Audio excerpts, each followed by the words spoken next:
Melody, Josue, all doing MMS, correct? Yeah. Okay. All righty. And I do have the adapter today if you need it. Okay. Okay. So think about all the trophies, medals, and ribbons you got as a kid. For me, I seem to get one for every spelling bee, science fair, and sports season, no matter how I placed, regardless of how I did. This is a dangerous concept to be teaching children. Showing that everyone's a winner, regardless of how they place, just because of participation, is a dangerous concept and it must be changed. There are many reasons why I believe that participation trophies should be done away with, and I will share a few of those with you today. So first off, failure is the best way to learn. In many things, failure will teach you more than succeeding the first time ever would. Losing is part of life, and bouncing back is a skill that kids miss out on when they're getting participation trophy after participation trophy. Failure does hurt in short term, but it is important to experience failure to come back as a better version of yourself. In the article, Why is Failure So Important?, posted in 2017 by Robert Knott, he explains that failure teaches 5 very valuable lessons. These lessons are experience, knowledge, resilience, growth, and value. We want people to take challenges head on and not be afraid to fail. So, participation trophies don't prepare kids for the real world. According to the article, Should Kids in Sports Get Participation Trophies?, posted in 2017 by Michael Evans, he explains sports is a great analogy for life.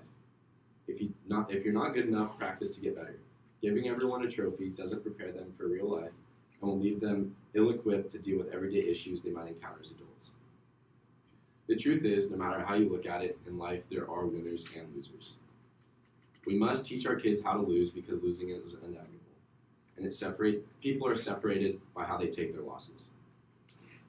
We need to teach kids how to take losses, but how do we expect them to learn if no matter how they do, they are given a trophy? When we give trophies, we think we are saving their feelings. However, the real world doesn't care about feelings. What we're doing is telling our kids that they will never lose, which will only hurt them later on down the road. Just like sports, sometimes in life, trying your hardest doesn't always get you what you want. You won't always get every job you apply for, but you must learn from your mistakes, come back better, and be resilient until you get to where you want to be. In her article, Participation Trophies on Track for a Far Bigger Issue, posted in 2018, Jessica Leahy quotes James Harrison when he said, "I'm sorry I'm not sorry for believing that everything in life should be earned. And I'm not about to raise 2 boys to be men by making them believe that they are entitled to something just because they tried their best." And competition is a good thing. Trophies, participation trophies, almost eliminate this in sports. When everyone wins, there's no motivation to improve. This is another metaphor for real life. Those who grow up being fed the lies that they are great just for participating and are never allowed to fail will be hurt in the long run, while those who are taught to compete at a young age will be more likely to work for the position they want and will stop at nothing to get to where they want to be. Being competitive is a very good personality trait that almost all successful people have, and it should be taught at a young age. Alright, so if everyone receives the same prize, then it starts to lose its value. According to a study done in the New York Times, posted in 2013, in Southern California, the youth soccer organization hands out roughly 3,500 awards each season. Each player gets 1, while a third of the players get 2.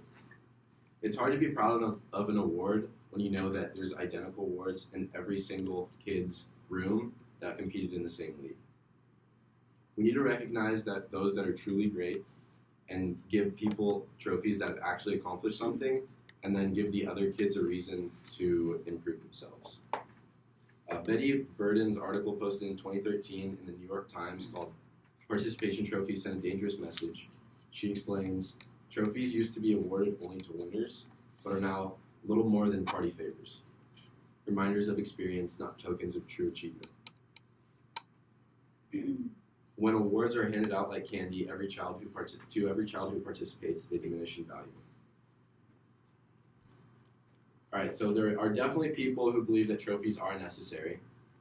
In Joe Hoden's article posted on character development and leadership.com called Participation Trophies, Special or Harmful, he explains it makes the kids feel good about being on a team, competing and having fun. They don't feel left out or less than their peers who won the league. It makes every kid feel special. It raises their self-esteem. Parents feel good about the kids. Parents feel good, kids feel good, and it reinforces fun in sports. I believe that experiences that kids get from sports and the friendships they'll make are the real reward. I don't think it should be based on the plastic that every kid will receive at the end of the year. Some research suggests that a slight majority prefer trophies should go to just the winners. According to research posted on Reason.com in 2014, done by Emily Ekins, 57% of Americans believe that trophies should just be awarded to those who win. A few other factors play a role in whether or not people will want trophies just to go to the winners. These include political beliefs, age, income, and education. So these are just some graphs that show what I just said. Political beliefs, usually Republicans tend to just want trophies to go to the winners. And then as you go up in pay, you're more likely to want trophies to just go to winners. As you get more education, same thing, and the same goes for as you get older. Alright, so overall, I think we should move away from participation trophies. In the future, with our own kids, we should do our best to boost their self-esteem and acknowledge their hard work without the need for a trophy. We have to teach them that they can't always win, but when they do fail, they need to learn from their failures and improve themselves. Trophies should go to first, second, and third place, and participation should not be celebrated, but it should be acknowledged with a pat on the back and words. As in sports, as with life as well, only a select few can be on the winner's podium.